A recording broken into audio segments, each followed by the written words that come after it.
So now let's look at how blended learning can increase student engagement.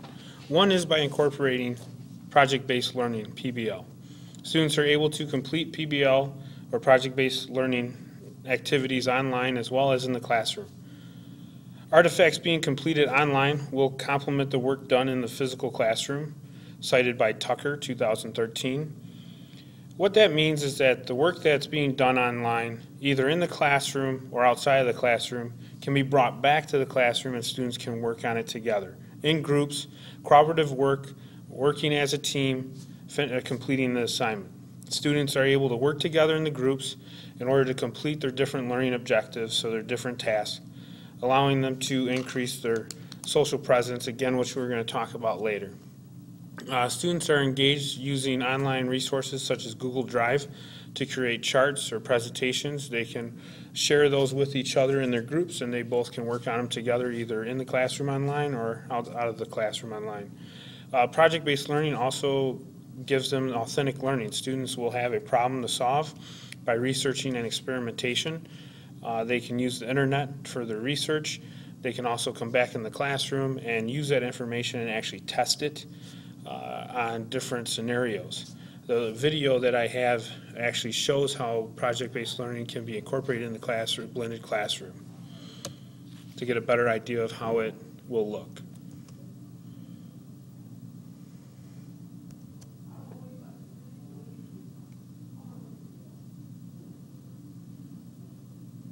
My students are doing a cross-curricular unit with blended learning on space probes. We are taking a unit that traditionally is heavy on paper, heavy on just doing some computations, and we're infusing project-based learning, so students are making things, they're doing, we're getting in the kinesthetic element of it, and then they're also infusing it with technology and communicating across technology. So students are collaborating across Google Docs, Google Spreadsheets, they're emailing, they're posting to Edmodo, and they're doing projects based on the space probe unit. So the first day, our step one, was the students created rotor probes, so a little spinner helicopter type of probe, and they created them. They used Google Drawing to make a blueprint of it and show the measurements of their rotor probe. And then they used Google Spreadsheets to record the distance and time these little rotor probes flew, and then they calculated the rate based on distance and time. So we're pulling in math as well. And then after that, they created a new probe, a cylinder probe. And with their cylinder probe, they test fluid. They made adjustments to the probe based on what they collected from their test flights. And then the students recorded that data again on a spreadsheet for distance, created charts and graphs with some of our partner teachers. And the students will take that data and compare the two types of space probes. On the side, to get it across the curriculum, they've also researched different NASA space probes, and they're making pictocharts or infographics about the space probes too. And then they've also written some paragraphs to try to make as their advertisement to get people to purchase their space probe. Just a simple paper airplane, but it's turned into so much more with the students' interest and engagement. I decided to work with Liz on kind of like a final project for her space probe. We realized that we wanted to take it to a new level. As she's working on some of the finishing projects in her class, I wanted to pull that project in my class and have the kids create a commercial. So we're using the technology that they've already learned in my class, creating documents. They're collaborating on a document to create a script. And then they're using that script to make commercials about what they've learned in Liz's class on space probes. I like doing these type of projects because it's no longer opening a book, researching in a book by themselves. They're being forced to work together as a group, and it really allows them to feed off each other, get creative ideas off each other, and I feel that's so important to be able to work with their peers on higher level thinking, per se. They're never going to be able to do this in regular classes. I've always loved doing projects in the classroom, but I've never imagined, with all this technology we have now, the things we're able to do with it. These kids are showing me new things that I have never learned before. It's just truly amazing the level of thinking and creativity these kids are able to do with the technology we have. So, as you could tell, Blended learning, especially with the project-based learning, we can do tons of things in the classroom with our students. With the technology, they can work together with documents, creating charts, creating presentations that they can present to us. They can even make it authentic by allowing it, like for the space probe. They're able to use that and even work it in with another teacher to make it useful to them and be able to use it in the long run later on to help them develop and succeed in school.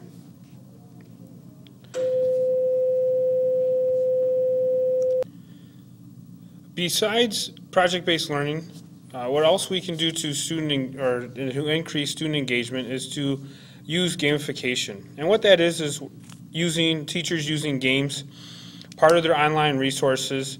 Games are offered throughout the online resources that are available. Games are used for offer entertainment to the students. At the same time, students are learning content. That's the beauty of the games.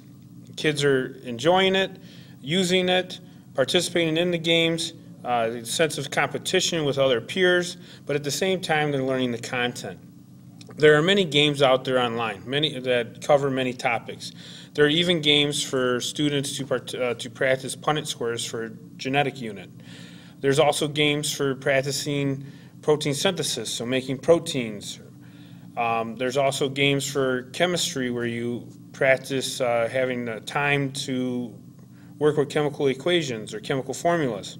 So there's games for everything, even English, social studies, math, everything that's out there. There's a game that's possibly out there, or you can even develop your own game. But with blended learning, you can incorporate these games and have the students work on these games online with the benefit of them enjoying what they're doing and still learning the unit, keeping them engaged. Cited by EDUCAUSE in 2011, games keep students engaged, which in return will lead to more retention of material. And that's one of the goals that we have. We want to keep our students engaged so we can they can retain the information or content that we're covering. And one way to do that is keep it fun. And games would be an ideal thing to use in the blended learning. With blended learning and being online and using technology, we have to make sure that we have social presence available in the online course. And the way to do that is teachers have to communicate. They need to communicate often with students while they're participating in the blended learning classroom. The way to do that is teachers should use communication tools such as email, discussion forums, Twitter, social media other than Twitter that's available. But they need to keep communicating with the students as often as possible. Another way to communicate with the students that I did not mention, but is to provide introductions on the online course. So either introduce yourself to the students as a video and have them either produce their own video and post it, or go to a discussion forum and introduce themselves to the class or other peers. Students, to be successful in the blended learning environment, need to know how well they are doing on assignments, so feedback is nice from the teachers. Instant feedback is also key, so they know how they're doing. According to Kerr 2011, teachers must use communication tools to provide timely, consistent feedback to students. Without the constant feedback, students will be less motivated, as they will not know whether or not they understand the material or the expectations. According to Kerr, the online setting can create feelings of distance and disconnect. So increasing the amount of feedback will also help students feel connected and be aware of how they are doing in the class. I mentioned before discussion forums with social presence, so making sure that you create discussion forums for students to communicate with other classmates and also the teacher will increase the social presence. Students are also able to they're able to comment on course content with other classmates in regards to real-life application, which gives them an interest. And with students having an interest, they'll keep them engaged and motivated to continue with the discussion, also add more content to the discussion that might relate to it, and keep other students engaged. The comment with regards to real-life applications was taken from Delano, Irving, McWhorters, and Lawrence, 2013. Another thing is cooperative learning, which we've mentioned before too when we talked about the learning platforms. So teachers are able to use Microsoft OneDrive or Google Drive in order for students to share documents or presentations they're working on, and so everyone can contribute to it. And that interaction increases the social presence. Cooperative work allows students to communicate with their peers in a way that they would otherwise not experience in an online course. So they might not work together like they would in the classroom as they could online. Also, students are able to share their work with others and get feedback on their projects either from the instructor or the peers, and have peer reviews or peer editing. And that was cited per Bentley. Also, students are able to be involved in the communication with other students. It increases their willingness to participate and can create an atmosphere that is fun and engaging. And that's what we're looking for. We want learning to be fun. And I feel that right now the education is not fun for these students. They're bored because there's no interaction with technology. And that's what we need. They need interaction with each other, the technology as well. And the interaction between the students is critical for student engagement because it influences student motivation and involvement. And that was cited per Dunlap and Lowenthal. With content retention, we want to improve content retention, and all this interaction will help improve content retention. Another thing that is great with blended learning is the micro lectures that you can incorporate into the blended learning course. And micro lectures are short segments of videos that go over content. Students either can watch them before a lesson as a preview or after to reinforce material. These video segments act as a self-help resource for students either at the time of the lesson or later for review, cited per EduClause, 2012. But with these segments, they can use them as review. They can watch them whenever they want. They can pause them, play them. They can revisit them later. They can also, like I said, review, so it engages them before a lecture or a lab. All these videos are able to be viewed multiple times, so students can always stop and play. And like I said, that is a benefit to them because it's able to have that repetitive sense, so they are able to keep looking at it, reviewing it, and it helps with that retention. Being able to review these multiple times will increase their student retention of content, and that was cited per Origin Learning, 2015. In conclusion, blended learning will be a great strategy to incorporate into our classrooms. It will take patience and time to learn how to blend learning, but the benefits are well worth it. Blended learning allows students to interact and communicate with each other, which keeps them engaged in the content. Increased engagement will lead to students wanting to learn the material, especially when learning is controlled by them. Students will experience learning in a whole new way, different from how we did, which is okay. Students today are used to using technology, so why not take advantage of that and allow them to benefit from it?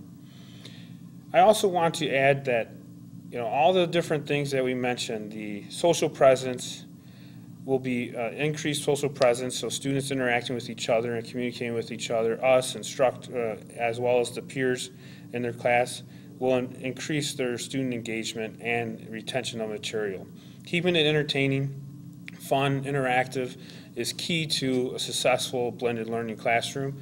And again, micro lectures, nice feature to have, keeps them also, they're able to repeat looking at review material, very useful for them. I hope you enjoyed the presentation. If you have any questions, feel free to contact me. Thank you.